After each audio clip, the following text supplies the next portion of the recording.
The first exercise in circuit number 1 is going to be the resistance band clams.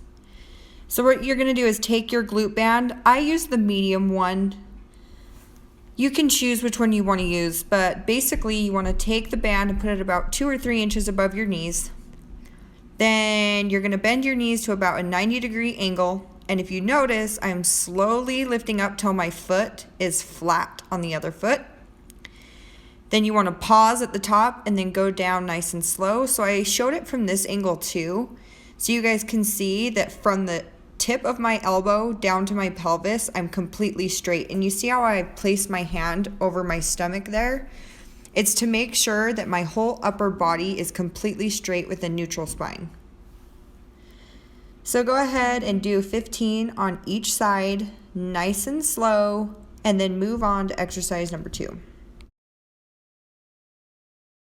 All right, guys, it's important to get down in this position.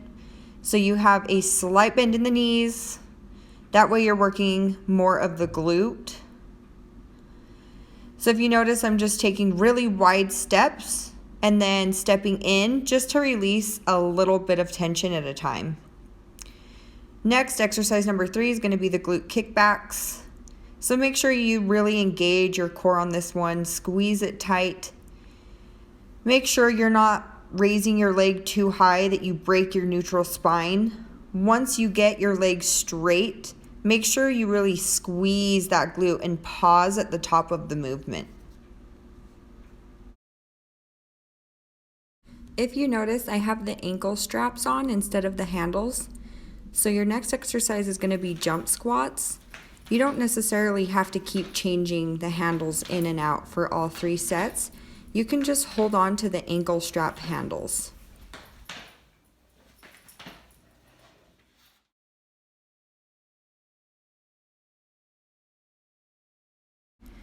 Circuit number 2, butterfly bridge. So you're going to drop your knees to both sides of your body while pressing your feet firmly together. When you come up in the bridge position, make sure you keep your neutral spine and your core engaged. Squeeze those glutes at the top of the movement. This is an amazing glute isolation exercise. Really go slow, take your time, and concentrate on the movement. Next, we have the resistance band deadlift. You can use your resistance bands that have the handles on them. You just have to make the length a little bit shorter, so wrap it around your hands a few times. So if you notice, I put the band underneath my foot, and this is a single leg movement. If you do not have the balance for this, you can just pop that other leg that's going in the air, just pop it to the side. So you have a bent leg, if that makes any sense. But this is the tabletop position you want to be in. If you notice, my shoulders are back, my chest is up, and I'm coming into a nice tabletop position. See, I'm also keeping my head neutral.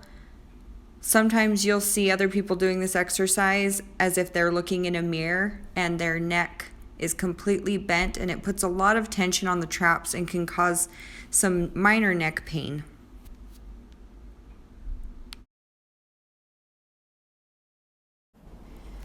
Bulgarian split lunge. So you're just going to use your couch for this one. Make sure you put a towel or something down so your shoes don't get it all messy. Then make sure your knee is directly over your ankle. You want that front leg out far enough that when you go down into your Bulgarian split lunge, your knee is not extending past your toe. Go ahead and go nice and slow. Keep your shoulders back, chest up, neutral spine, core engaged as usual.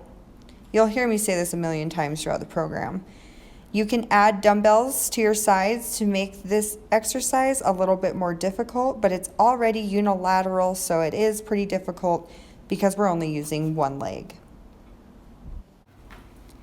Duck walks. I know these look crazy, but basically what you're going to do is move forward and back while maintaining a squat position. And you guys already know what these are. We're going to be finishing off with our jump squat.